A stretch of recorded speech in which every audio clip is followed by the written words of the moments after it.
Hey guys, welcome back to part 2 of the Anakin in Mandalore Star Wars theory. So this is part 2 obviously, so if you haven't checked out part 1, probably a good idea to do that. But anyway, so where we last left off, Palpatine had executed Order 66 and he was attempting to flee from the Jedi Masters, Mace Windu, Obi-Wan Kenobi, Master Yoda, Stacey Tin, Kid Fisto and Agent Cola, because they were all trying to arrest him, much like in the original timeline.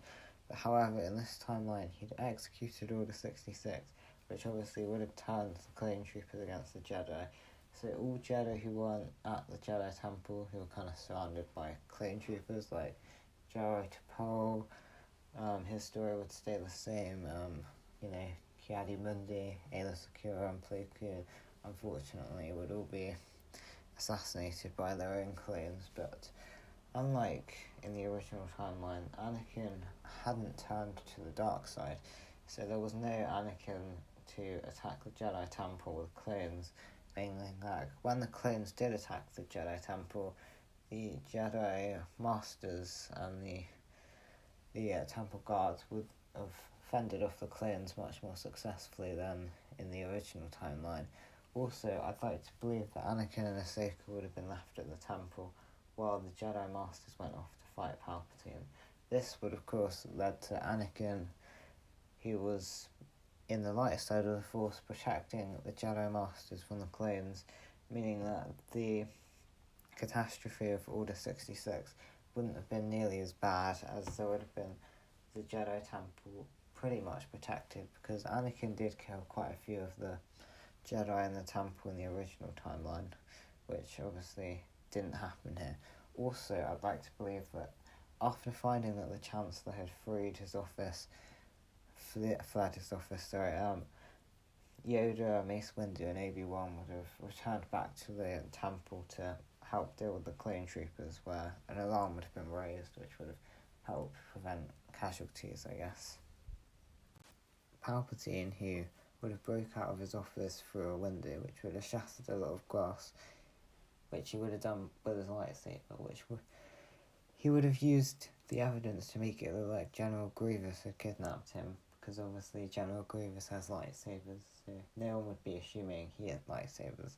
This would have been the reason that he would have executed Order 66. He would, plead when he gets back that he had been blackmailed by Grievous, or Grievous would kind of admit this to the Republic, which would lead to the Jedi being sent to rescue him, all while droids were sent into the Jedi prisons to free Count Dooku.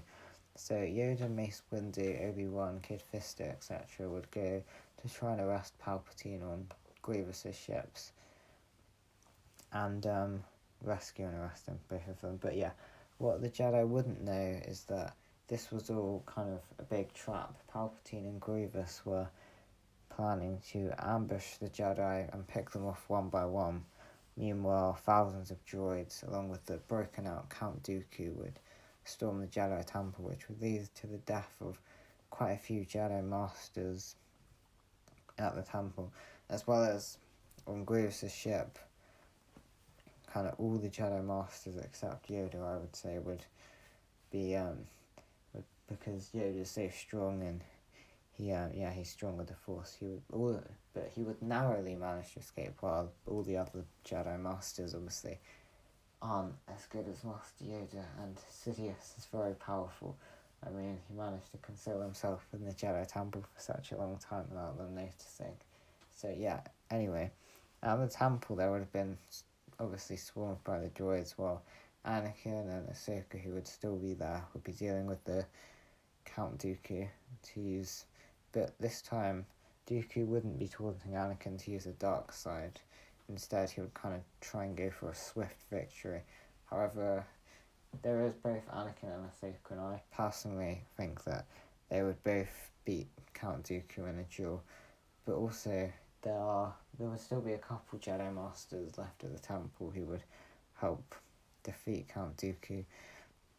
And yeah, although Anakin is using the light side, it would mean that he would defeat Dooku, but he wouldn't kill him, because he'd be trying to get information. But Ahsoka would tell Anakin that he needs to stop the droids and save the Jedi at the temple, so they would quickly handcuff Dooku and then go back to trying to save the Jedi. But yeah. Anyway, next they would slowly evacuate all the Jedi remaining in the temple, who would be probably totaled to around 50, and they would take them to a safe place where they would be met up with Master Yoda. It's important to remember that these Jedi wouldn't have all been Masters and Jedi Knights, as many of them would have been probably Padawans and some of them potentially younglings. So they would have been, but this is obviously the cause of multiple attacks at the temple, which would have caused the death of probably 90% of the Jedi. Anyway, next, Grievous would rescue Count Dooku, who would be locked away in the Jedi Temple. That's if one of the droids hadn't already found him. But yeah, and then Dooku would negotiate for the release of Palpatine for possibly funds or something like that for the Separatists. And then the Republic, which would be leaderless and in a lot of trouble, would kind of do anything to get Palpatine back. But yeah.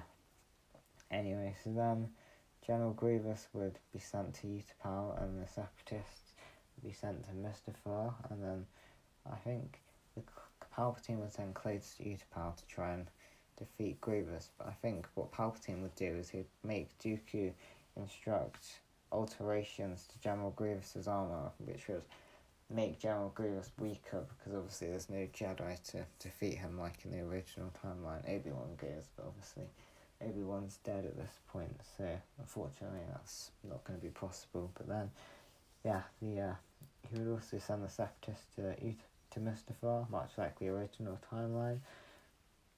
And then, yeah, obviously Count Dooku would tell General Grievous that he's upgrading the armour, when in reality he's doing the opposite.